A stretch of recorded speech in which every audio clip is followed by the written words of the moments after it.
Salam sejahtera Malaysia, terima kasih kerana menonton video-video dalam channel ini. Sebelum kita mula, jangan lupa untuk tekan tombol subscribe, share, like dan komen. Let's go! Salam sejahtera dan salam perpaduan kepada seluruh rakyat Malaysia. Berita panas hari ini dipetik daripada Malaysia Kini bertajuk Tak diundang, dihalau sertai ceramah PN, Dominic tetap senyum. Berita penuh, bukan sahaja tidak diundang menyertai program ceramah Mega PN Best yang disertai Presiden PAS, Abdul Hadi Awang, malah rakan sekutunya, Dominic Lau diminta meninggalkan program di Tasik Gelugo, Pulau Pinang malam tadi. Lau yang tetap hadir walaupun tanpa undangan bukan sahaja tidak diberikan layanan setaraf atau VIP, tetapi dianggap sebagai tetamu yang tidak diundang. Ketika pemimpin PN lain mengambil tempat di atas pentas, Lau bersama sekumpulan penyokong PN sekadar menunggu di tepi pentas. Semasa menantikan ketibaan Hadi, pemimpin gerakan itu disambut oleh Naib Presiden PAS Idris Ahmad yang merupakan antara penceramah pada ceramah tersebut. Bagaimanapun, ketika Idris hendak mengiringi Lau ke atas pentas Setiausaha PAS Pulau Pinang, Izuri Ibrahim menuju ke arahnya dan dengan tegas memberitahunya yang tidak diundang sila tunggu sini. Ada yang cuba membantah, tetapi Izuri membalas, tak boleh, kamu pergi. Idris kemudian diiring ke atas pentas, manakala Lau sekadar memandang dan mengekalkan senyuman. Sebelum ini, Izuri disebut-sebut sebagai calon di Dun Bayan lepas, kursi yang bakal ditandingi oleh Lau. Apabila Hadi tiba kemudiannya, pembantu Lau, Wendy Subarmaniam, kedengaran meminta ahli pemuda PAS yang mengiringi kereta Presiden PAS itu untuk memberi laluan bertujuan supaya Lau dapat berjumpa dengan Hadi. Bagaimanapun, ahli pemuda PAS menjawab, jangan bagi. Hadi kemudian diiring terus ke atas pentas meninggalkan Lau. Tidak lama kemudian, Presiden Gerakan dan rombongannya meninggalkan majlis berkenaan.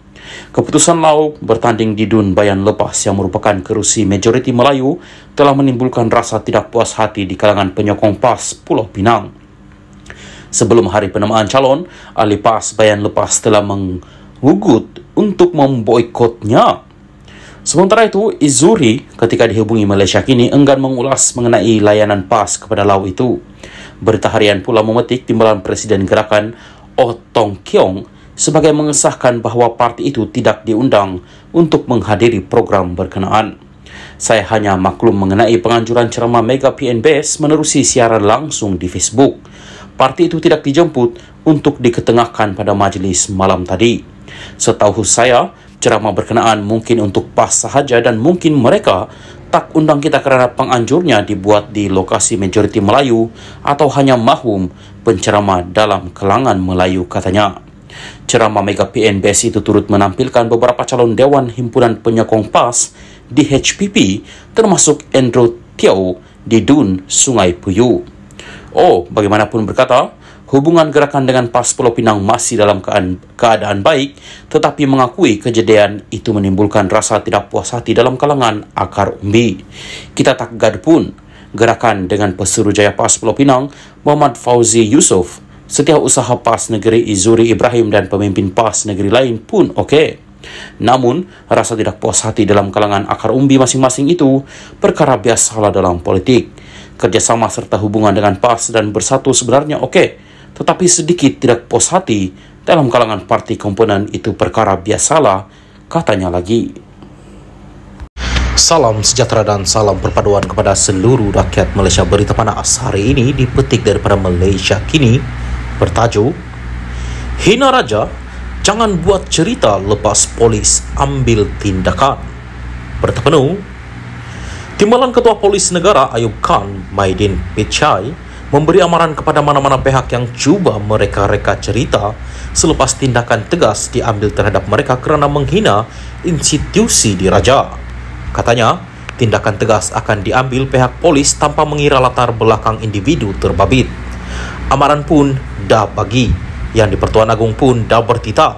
Jadi kalau ada lagi mana-mana individu yang cenderung untuk menghina institusi raja, tindakan tegas akan diambil.